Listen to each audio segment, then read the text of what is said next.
Dr. Paul Torcellini is here, and Paul, you were with the National Renewable Energy Lab. You were deeply involved in this research support facility project as kind of the owner of the building. What advice would you have? What did you learn from that project? So yes, I was on the owner team, so there was a group of us that really represented the owner on this project.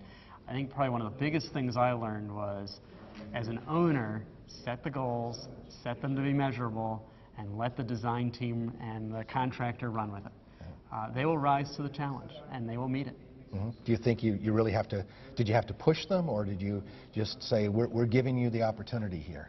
I think I pushed them a lot less than we have on other projects that we as a research group have been involved with, because we set the boundaries, mm-hmm. right? And they were able to work and have a lot of freedom within those boundaries. I mean, the boundaries were energy goals and price. And they were able to say, yes, we can do it. In fact, we did that as part of the procurement process. And so we chose the team that we thought would provide us the largest value for our fixed price. Mm-hmm. And that was that Hazleton R&L team.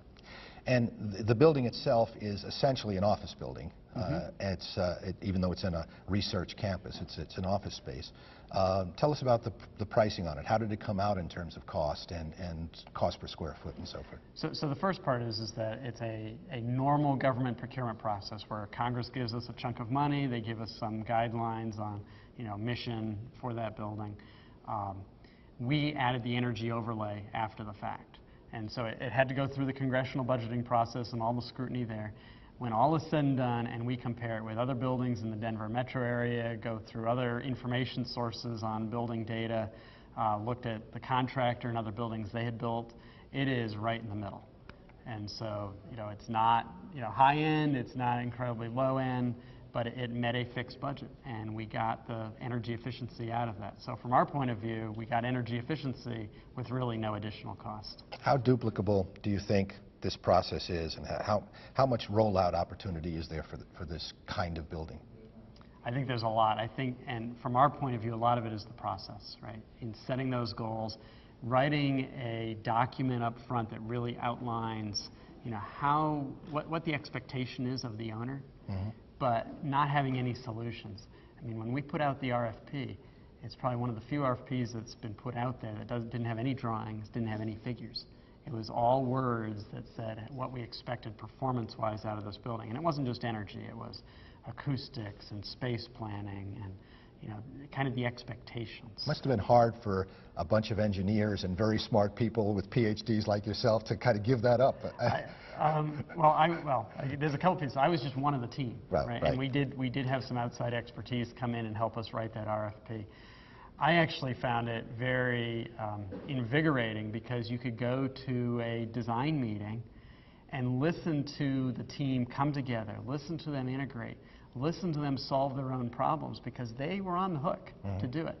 It's a very different model than we've had, where you kind of set some loose goals around energy efficiency or green, and then I, as the expert, have to go in and say, well, you've got to have daylight, you've got to have all these pieces, and people come back and say, oh no, it might break the budget, it might hurt the hurt the space planning or something else, and you end up kind of fighting with your own design team. Here, everybody was on the same page, and everybody was motivated to be on the same page. But it wasn't, your process wasn't just on design. You also had the contractors, you had energy modeling people in there. I mean, there was a big group of professions pulled together to get that to get it right from the beginning, wasn't there? We issued one fixed price contract to the contractor to deliver the building that met the qualifications of the RFP.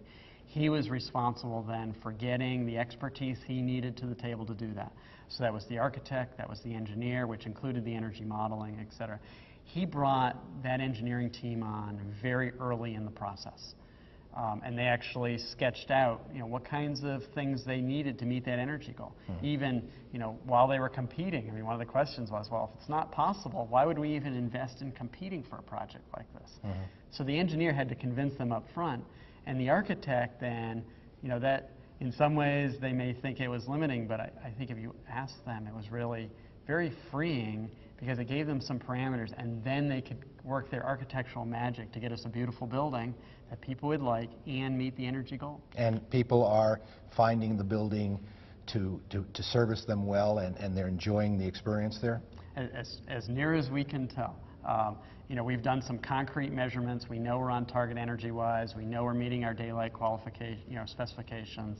You know, kind of the normal things you can measure. We know from a space conditioning point of view, we are well within the ASHRAE comfort zone for the entire space.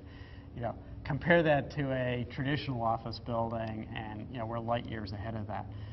In general, people seem very satisfied with it.